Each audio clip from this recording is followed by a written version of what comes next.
Sim, olha, hoje a gente termina a parte sobre romantismo. Então, quer dizer, termina assim, em linhas gerais. Óbvio, não dá para a gente ver tudo o que há sobre romantismo. Na verdade, a melhor forma de a gente entender o romantismo não é outra senão lendo os autores românticos. Essa é a melhor forma que a gente tem de entender o romantismo e de viver esse movimento, indo para o contato direto com os autores. Então, meus caros, vejam bem. A gente já viu as 3 gerações românticas da poesia. A primeira geração, os indianistas ou nacionalistas. A segunda geração, os ultrarromânticos. A terceira geração, os condoreiros ou aquela poesia mais social, né? Já vimos da parte de prosa o romance urbano. Hoje eu trouxe alguma coisa do romance urbano para a gente ler. E vimos o romance indianista, lemos algumas coisas, também não dá para ler muito. O conselho que lhes dou é leiam. Eu vou deixar no SIGA um material, que são alguns livros românticos, e aí vocês baixem e leiam alguma vez na vida de vocês, esses autores. Por aí eles vão estar lá disponíveis. Eu acho que vão ser... Eu acho que é um autor um indianista, um regionalista e um urbano. Aí eu vou deixar lá para vocês. Baixem, porque depois que... Obviamente, a turma de vocês não vai ter tanto problema, porque a gente vai até, em tese, pega 2 semestres, aí não tem... Mas vai ficar lá disponível. São obras de domínio público e, portanto, não estou cometendo nenhum crime. Mas, meus caros, então... E hoje, ontem, a gente viu as características gerais, né, do chamado romance regionalista, lembrando que o principal objetivo que tinham os autores românticos que se enquadram nesse grupo é aquele de fazer o brasileiro conhecer o Brasil, de fazer os brasileiros, e aí por brasileiros a gente entende aquela galera da corte, fazer os cariocas, os fluminenses, conhecerem o Brasil. Esse era o grande objetivo, digamos, desses romances regionalistas.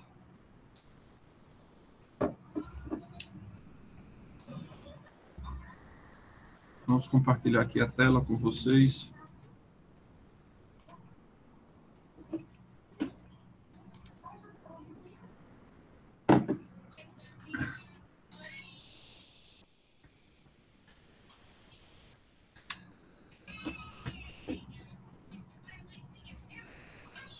Então, vamos começar por Lucíola. É um romance de José de Alencar, de 1862. É um romance urbano, quer dizer, ele acontece em Janeiro. Dirigiu-se a uma porta lateral, e fazendo correr com um movimento brusco a cortina de seda, desvendou de relance numa alcova elegante. A alcova é um quarto, e primorosamente ornada. Então voltou-se para mim, com um riso nos lábios, e, de um gesto faceiro da mão, convidou-me a entrar.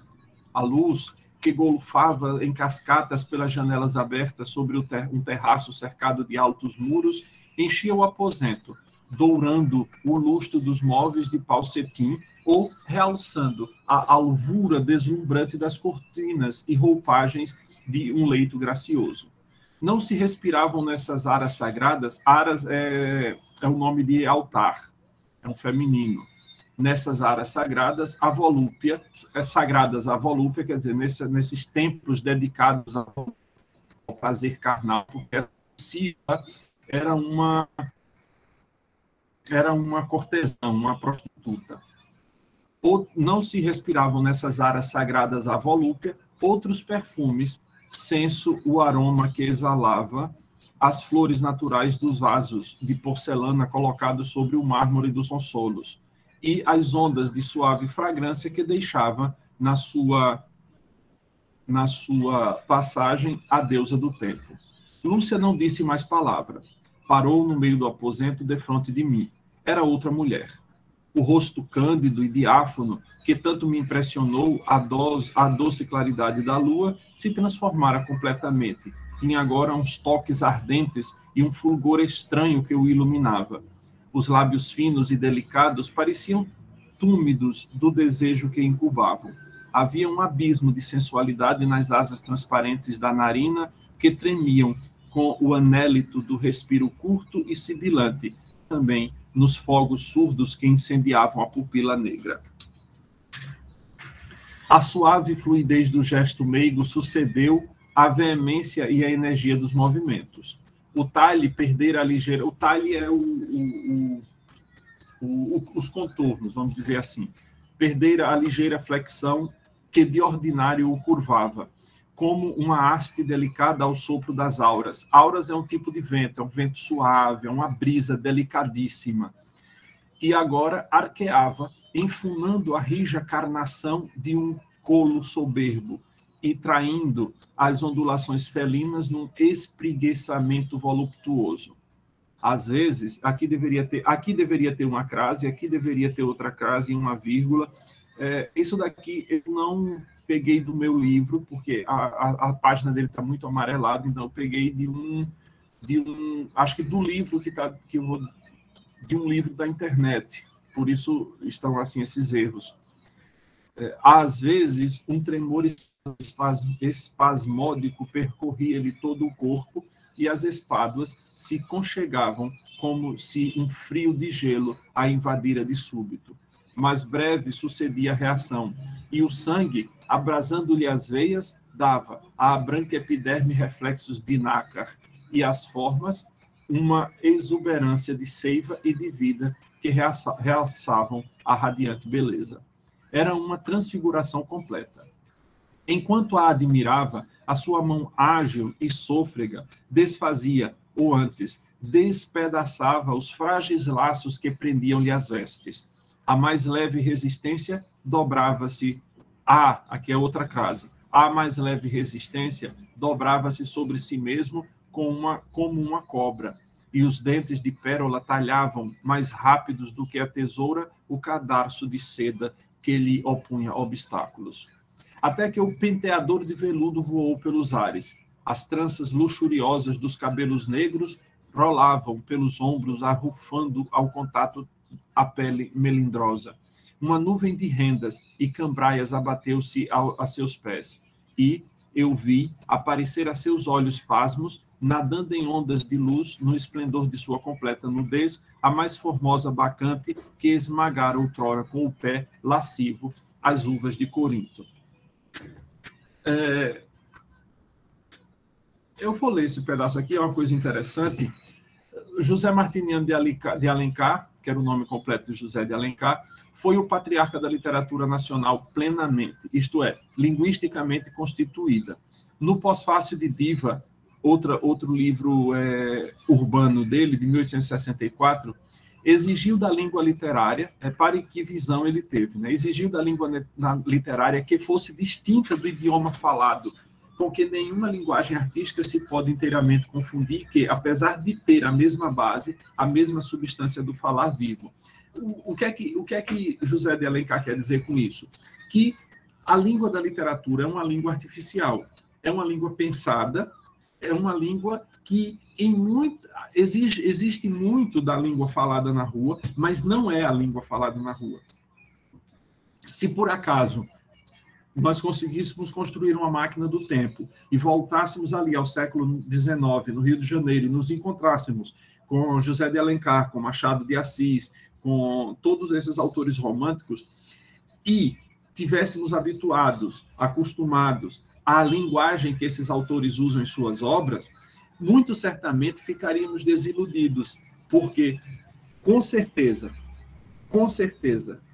quase que absoluta, a língua que Machado de Assis utiliza ali nos romances dele, a língua com que José de Alencar escreve suas peças, seus romances, certamente não era a língua que eles utilizavam na conversação diária, que eles utilizavam quando se encontravam e conversavam. Porque a língua da literatura tem por característica de ser uma língua artificial, de ser uma língua pensada para ser arte, não para ser uma representação da língua que era falada. Isso, meus caros, quer dizer o seguinte, que as estruturas, a forma como era construída, muito provavelmente não eram aquelas mesmas que eram utilizadas na rua. As palavras, os nomes das coisas eram esses, efetivamente. Então, quando ele está falando de cambraia, de linho, de console, que é um tipo de móvel do quarto, de flores, de jardins, ele está falando efetivamente de coisas que existem, que as pessoas utilizavam com esse nome, obviamente. Quando ele está falando da língua literária, ele está falando da estrutura da língua literária, não do vocabulário dela. Por óbvio, também, o próprio José de Alencar, em outro momento, falando sobre as obras indianistas, diz que é preciso que o autor aprenda um pouco da língua dos indígenas para misturar elementos da língua indígena com elementos da língua portuguesa. Falei muito rapidamente sobre isso com vocês no outro momento, quando a gente estava lendo Iracema, que eu falei das palavras que apareciam ali em linguagem. No caso, às vezes ele mistura Guarani, que era muito comum no norte do Brasil, era mais utilizada na região do Amazonas, no Mato Grosso, utilizava-se o Guarani, ao passo que no litoral utilizava-se mais o Tupi. E na aula eu cometi o erro de dizer que era Tupi. Não me atentei, só atinei nisso quando estava vendo a gravação da aula, que em vez de chamar de Guarani, de fato, o livro que a gente estava comentando era o Guarani. O Guarani, o Birajara, que era ali na região do Ceará, que era, vamos dizer, uma fronteira entre a linguagem Guarani e a linguagem Tupi.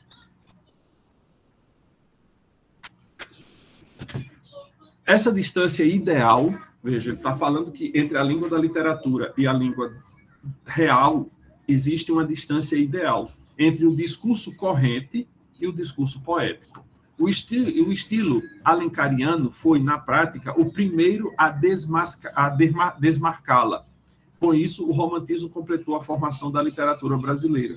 José de Alencar é o fundador da tradição viva de nossa literatura. Aí aparece Bernardo Guimarães, ele é um autor que é estudado na segunda geração, portanto, um poeta, mas aí ele tem esses aqui, eu não li esses todos, eu só li O Seminarista e A Escrava Isaura.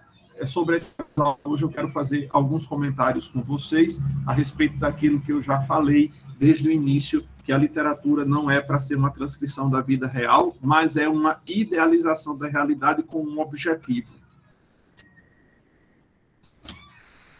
Aqui é do Seminarista.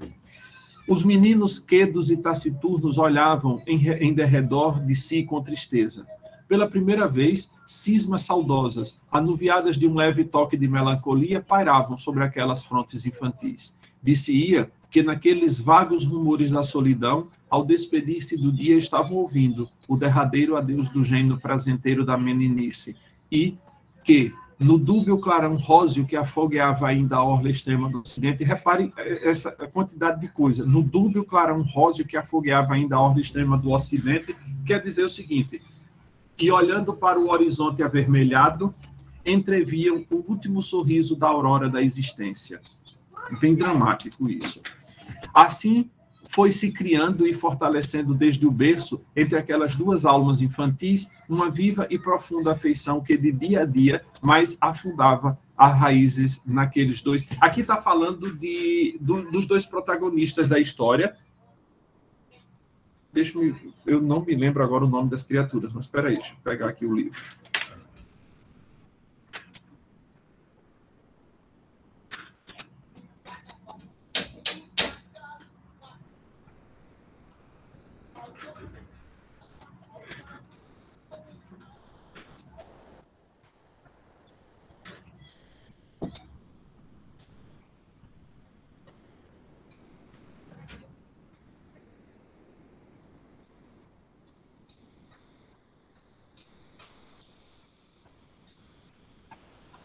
Eugênio e Margarida eram as duas protagonistas. Então, eles moravam numa fazenda. O Eugênio era filho do dono da fazenda e Margarida era filha de um dos empregados da fazenda.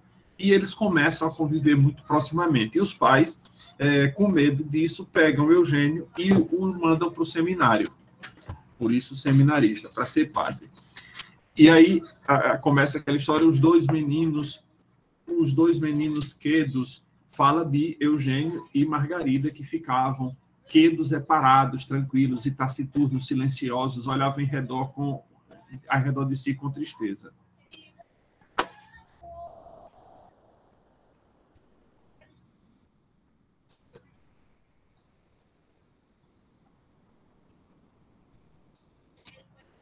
Vamos para a parte que a gente estava lendo, né?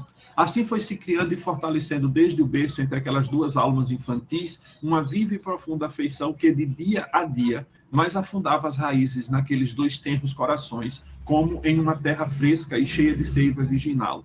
Eram duas flores silvestres em botão, nascidas do mesmo astilo, nutrindo-se da mesma seiva, acariciadas pela mesma aragem, que, ao abrirem-se cheias de vício e louçania, encontravam-se sorrindo-se e namorando-se em face de uma da outra e balanceando-se as auras da solidão, procuravam beijar-se, tocando entre si eflúvios de amor.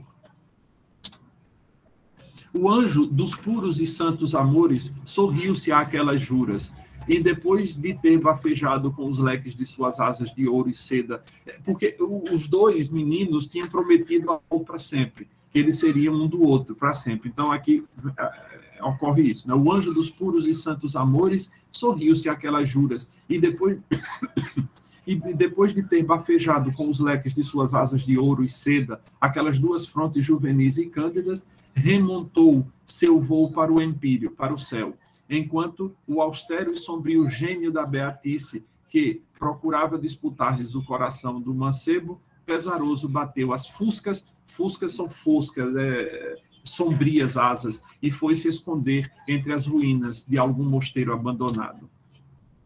Longe de expelir, transformado em veneno o fel do coração, converte-se em lágrimas de resignação e expande mais suave e puro o perfume da virtude, como o sassafrás gopleado pelo vento do derrubador destila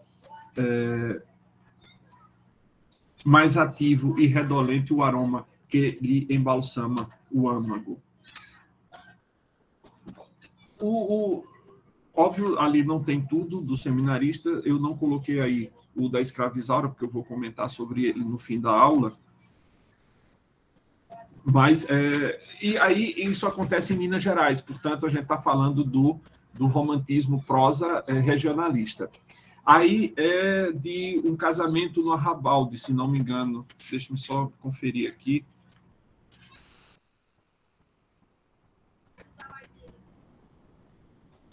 Joaquim Távora.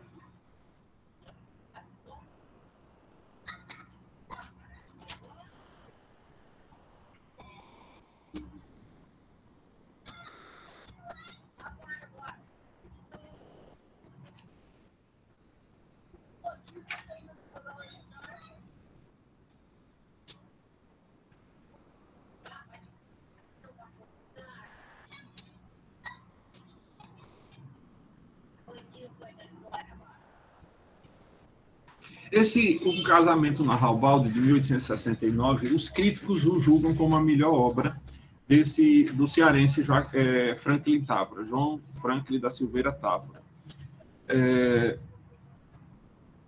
Alfredo Bose é quem tinha algum vê em Távora um ressentimento do nordestino abandonado à pobreza, à marginalidade. E aí, essa obra é uma literatura, chama-se uma literatura engajada. O que significa isso? É uma literatura que tem um viés político muito forte, como era comum nesse início, era uma literatura de viés político e cunho marxista. O que significa isso?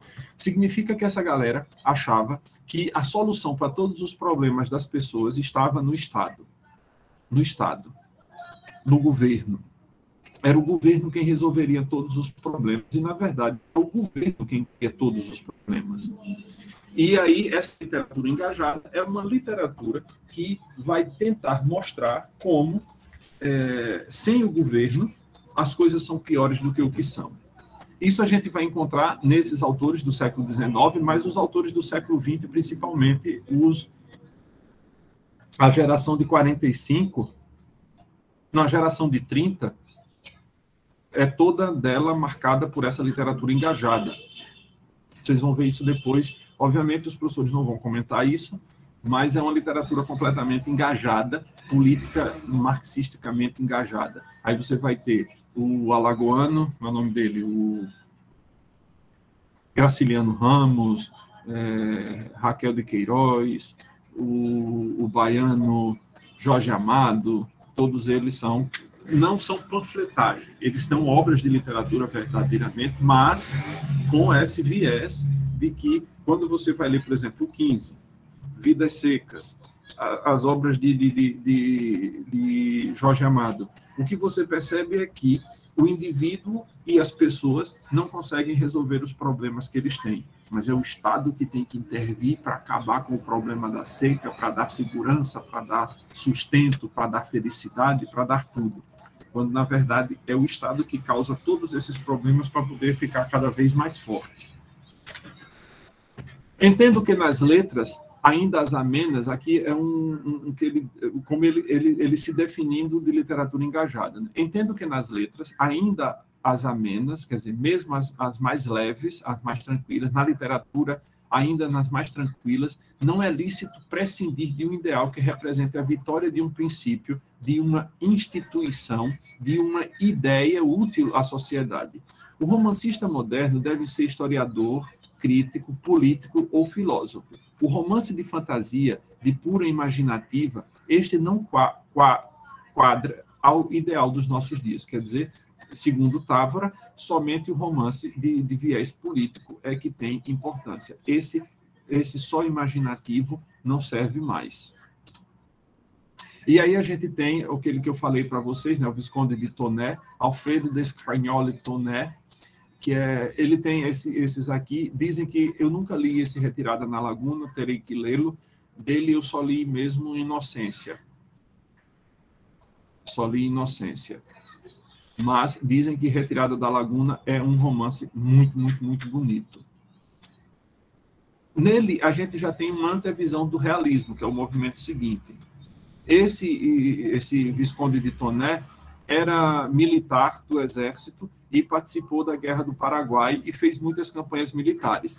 Nessas campanhas, ele costumava carregar um bloquinho e um lápis e tomava nota de todas as coisas que ele achava importantes sobre as expressões, o jeito como as pessoas falavam, e essas notas que ele tomava serviram depois de base para aquilo que ele precisava para compor as personagens. Então, enquanto ele esteve no Mato Grosso, nas campanhas militares que por ali desenvolveu, ele tomava nota dos falares, dos matutos dali, para depois usá-los na obra chamada, por exemplo, Inocência, que é uma obra bonita, tem até um filmezinho feito sobre ela, mas eu ainda acho o livro, fortunadamente, eu li o livro antes de ter visto o filme.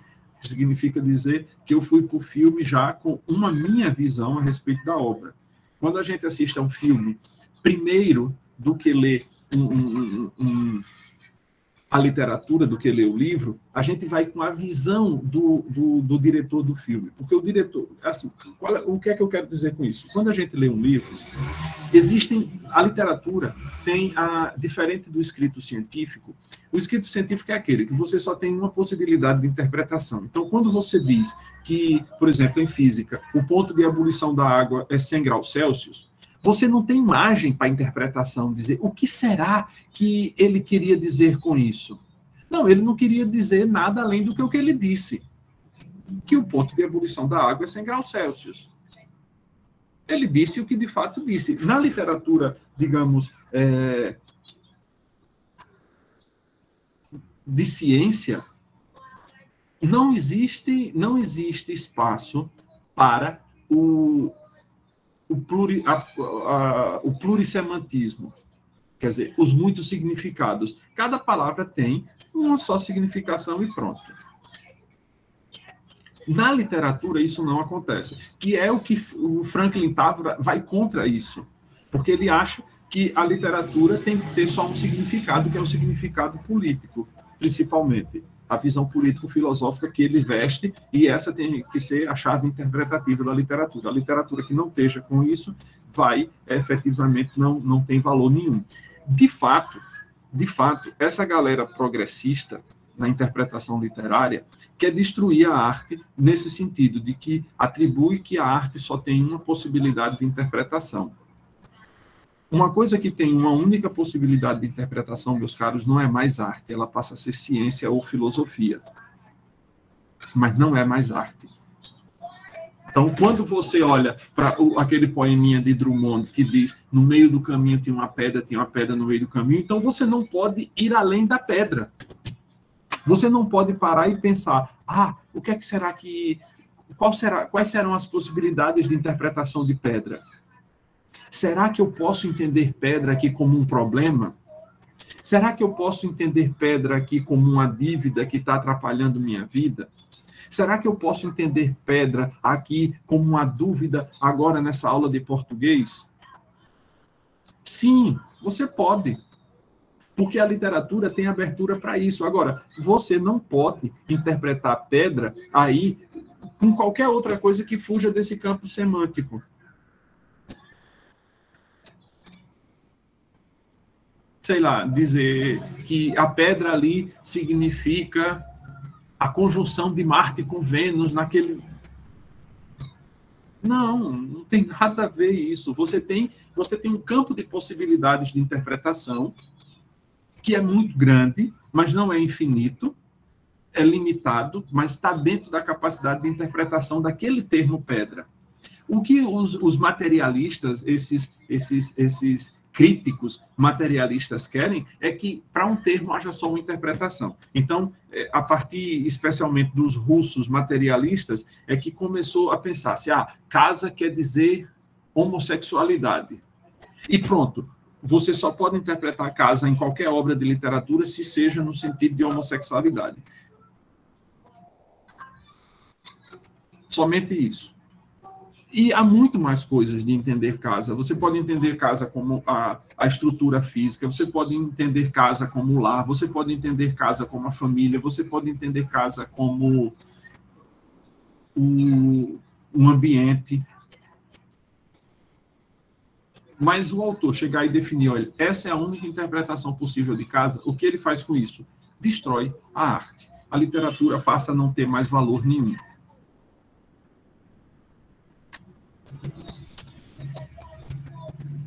Aí é um pedaço da obra Inocência. Inocência era filha de um bruto do sertão, né, do sertão do Mato Grosso.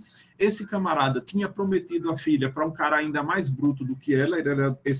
O pai dela era dono de uma fazenda e ela era aquele tipo de menina, como acontecia muito nessa época lá. Inclusive o Toné diz isso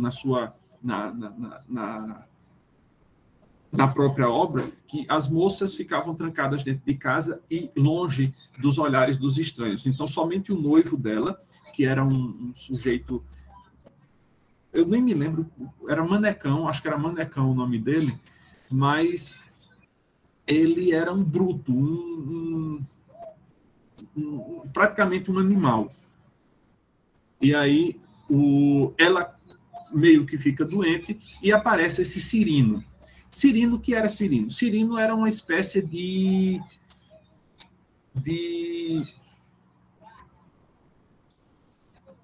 um barbeiro errante, que os barbeiros eram aqueles que sabiam fazer sangrias, conheciam alguma coisa sobre o uso de ervas, de alguns remédios, de algumas substâncias químicas, que usavam esse conhecimento que eles tinham para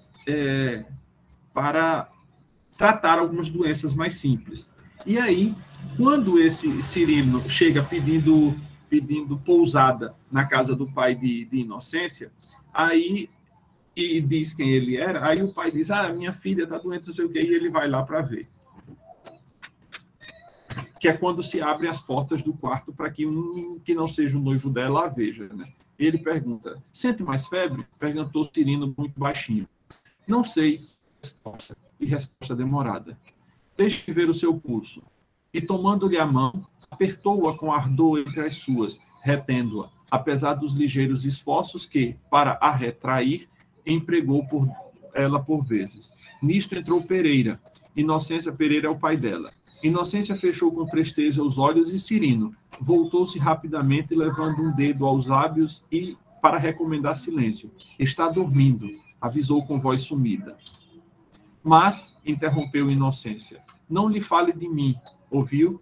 Aqui é quando eles vão organizar, já é no final do livro, quando eles vão organizar um jeito de convencer o pai que ele deveria casá-la com Cirino, porque o pai já tinha apalavrado Inocência para Manecão.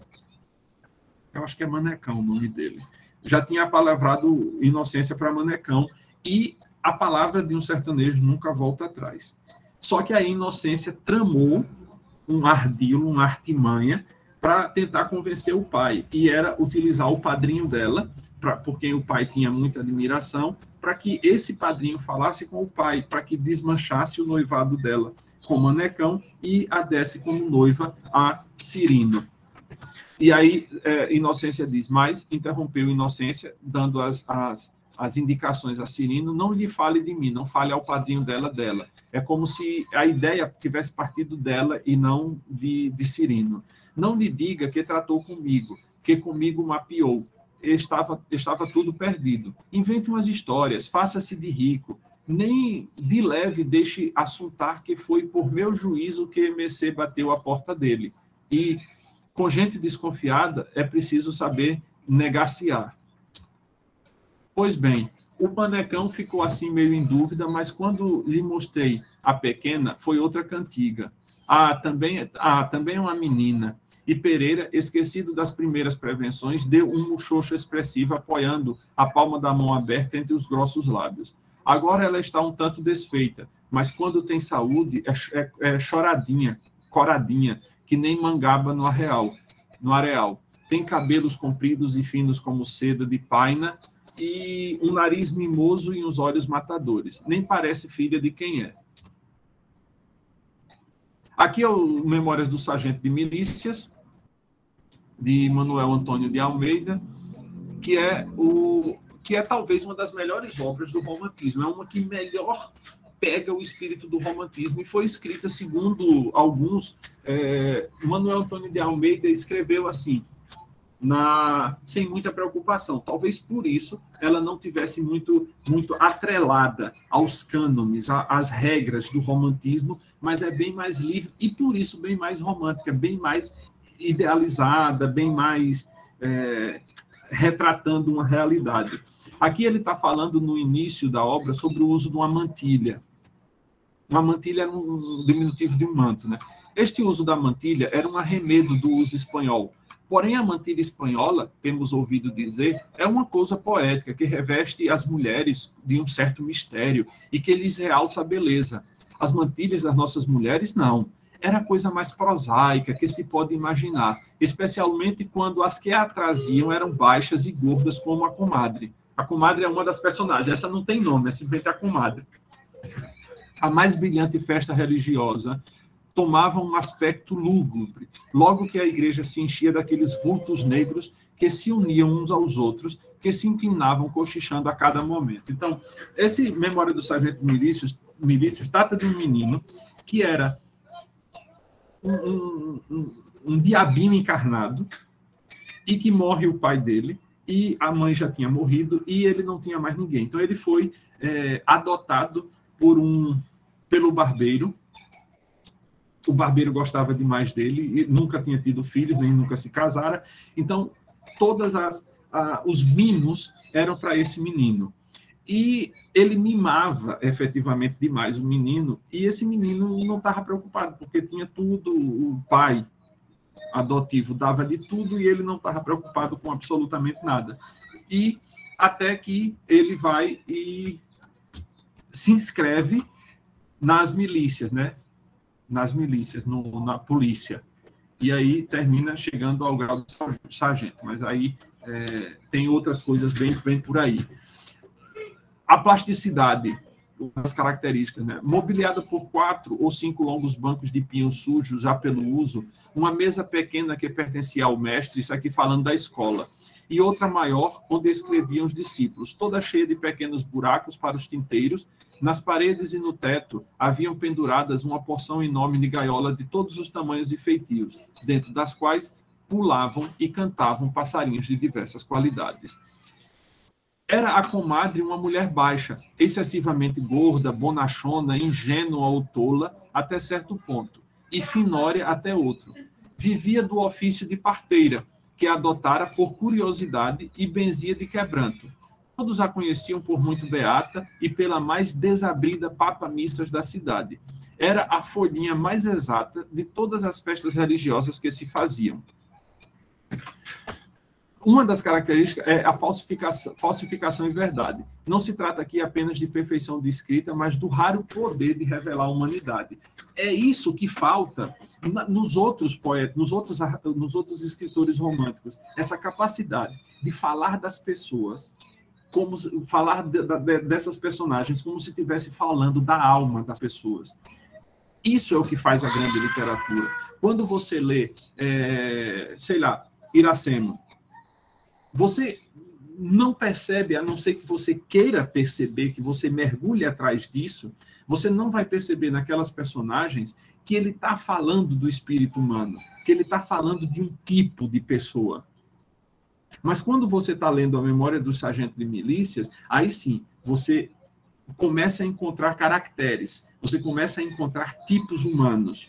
E aí você vai, encontrando-os, você vai conhecendo, porque a literatura serve para isso, serve para a gente entender o mundo e conhecer as pessoas. Através da literatura a gente faz isso. E aí está a grandeza, por isso que eu disse que talvez seja uma das melhores obras do romantismo. Se vocês tivessem de escolher somente um livro do romantismo brasileiro para ler, eu aconselharia Memórias de um Sargento de Milícias. É um livro grande, ele é dividido, se não me engano, em 2 ou 3 partes. Eu já o li uma vez, talvez eu tenha que ler de novo, porque é um livro que precisa ser lido com cuidado e ser relido. Diferentemente de quando você lê Iracema ou de quando você lê o Birajara, você lê uma vez, se você reteve minimamente as coisas, ou a Escravizaura, o Seminarista, você pode até, como aconteceu comigo agora, esquecer o nome das personagens. Aí você pega o livro, abre e já viu os nomes, pronto. O resto da história tudo se organiza na cabeça. Mas no Memórias de um Sargento de Milícias, há muito mais do que isso. A obra tem muitas camadas que precisam ser visitadas com alguma periodicidade. Não dá para a gente lê-la simplesmente como se estivesse lendo Iracema. É preciso um pouquinho mais de zelo nela. Então, se vocês algum dia tivessem de ler uma obra só do romance brasileiro, que fosse essa. Eu vou procurá-la, eu acho que eu não a tenho em PDF, mas eu vou procurá-la e vou deixá-la lá no Siga. Essa daqui, eu não vou falar disso hoje, isso aqui vai ser para a aula da próxima semana, que é o romantismo em Alagoas. Será a aula da próxima semana. Então, hoje eu vou acabar a aula com o que eu disse a vocês que ia fazer. Vou falar sobre a Escravizaura. Vejam. Eu disse para vocês que o romantismo, e não só o romantismo, a literatura, não está preocupada de tratar de fatos reais, mas usa de fatos reais para tratar daquilo, especialmente no romantismo, daquelas coisas que são idealizadas. Então, todo o nosso imaginário, meus caros, todo o nosso imaginário sobre o que foi a escravidão no Brasil, aquelas violências, aquelas coisas todas, tudo isso é obra da literatura e não do mundo real. Escutem, com isso eu não estou dizendo que não tenha havido violência, desmandos na escravidão. O próprio fato de um ser humano ser escravizado já é a violência pior que existe. Mas vocês precisam entender o seguinte. Quando vocês assistem, ou devem ter visto novelas como Sim a Moça, a própria Escrava Isaura virou novela, tanto foi passada, se não me engano, na Globo, quanto na Record, ambas. A gente tem a ideia de que o senhor de escravo mandava matar o escravo por qualquer besteira. Meus caros, não é assim que funcionava. Um escravo era uma peça, pensando como ele chamava, era uma peça extremamente cara. Era algo extremamente caro. É como se você comprasse uma Ferrari e dissesse, ela é muito cara, vou bater ali num poste. E metesse o carro no poste. Mal comparando, seria mais ou menos isso. Havia pessoas que não tinham como ter nenhum escravo porque não tinham dinheiro para comprá-los. Porque era extremamente caro. A história da Escrava Isaura é algo assim. O dono da Escrava Isaura, ela foge com o pai, vai para o Recife, ele estava no Rio de Janeiro, se não me engano, era em Minas Gerais, vai para o Recife para fugir desse senhor. Esse camarada era extremamente rico, só que começam-lhe a fugir os escravos. E até que o capataz ou o capitão do mato conseguisse recuperar esses escravos, que não era coisa muito certa, esse senhor ia se endividando, pegando empréstimos no banco para poder comprar outros escravos. Chega a um ponto que ele não tem mais crédito no banco e não consegue mais repor os escravos que fugiam.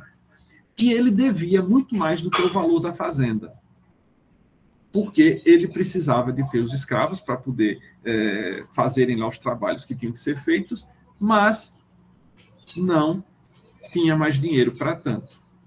E aí o cara que era apaixonado por Isaura compra as dívidas dele, né, compra nos bancos, e depois vai à fazenda e toma a fazenda para si. Isso é um resumão, mas toda aquela história que está ali na Escrava Isaura, de Bernardo Guimarães, por que é que ele coloca aquela violência toda de espancar escravos até a morte? Porque eles tinham um objetivo: excitar a sensibilidade dos ouvintes para que mais pessoas aderissem à causa da libertação dos escravos. O ideal dele era nobilíssimo, e a literatura se prestava para isso. Eu não estou dizendo que a literatura está errada. O que eu estou dizendo é que está errado quem parte dali como se fosse uma verdade científica. Que violência houve? Sim, houve, mas não do jeito como é contada. Não do jeito como hoje pintam o que eram os senhores de engenho. Teve, inclusive, o senhor de engenho que foi preso porque espancou um escravo até a morte. Isso aí tem um livro que hoje em dia esse pessoal de esquerda, antes era fã dele, e hoje não querem nem saber dele, nem leem. Eles não leem outras coisas que são mais ligadas a ele, quanto mais coisas que vão contra, que é o Gilberto Freire, no livro chamado, já falei deles aqui para você, chamado Casa Grande e Senzala. Ele diz o nome da pessoa, de uma dama da sociedade que foi presa porque espancou o escravo até a morte. Então, um exemplo só que faz ver que a coisa não funcionava desse jeito, mas a gente tem que olhar para a literatura como literatura, não como realidade. E tem que ver qual era o objetivo que estava por trás daquela obra. O objetivo era sensibilizar as pessoas que talvez estivessem, como, por exemplo, quando Stalin promoveu a morte por fome de todo o pessoal da Ucrânia na década de 30, era tão comum ver pessoas na rua morrendo de fome, comendo a carne dos seus próprios familiares, de filhos, de marido morto, do pai, da mãe. Era tão comum que ninguém mais se assustava com isso. Isso é o Holodomor. Por que o Stalin mandou fazer isso? Porque as pessoas no comunismo nada é de ninguém, tudo é do governo, e o governo depois distribui com quem ele quiser. Então, o pessoal da Ucrânia plantava e o governo tomava tudo e não dava nada para eles. Quando eles se revoltaram, o governo tomou tudo, nem as migalhas que mandava, que dava para o povo minimamente se sustentar, nem isso mandou mais, e botou o exército protegendo tudo para que não entrasse comida contrabandeada. Então, morreram mais de 6 milhões de pessoas de fome decretada pelo senhor Stalin, fora as pessoas que morreram nos gulags, em todas aquelas coisas terríveis promovidas pelo comunismo / socialismo. E aí, meus caros, a gente termina a aula de hoje com isso. É um jeito triste de terminar, mas era isso que esses autores do fim do romantismo e do realismo queriam. Porque eles achavam que, na visão deles, igualar todo mundo por baixo era a melhor coisa que existia. Vamos fazer a chamada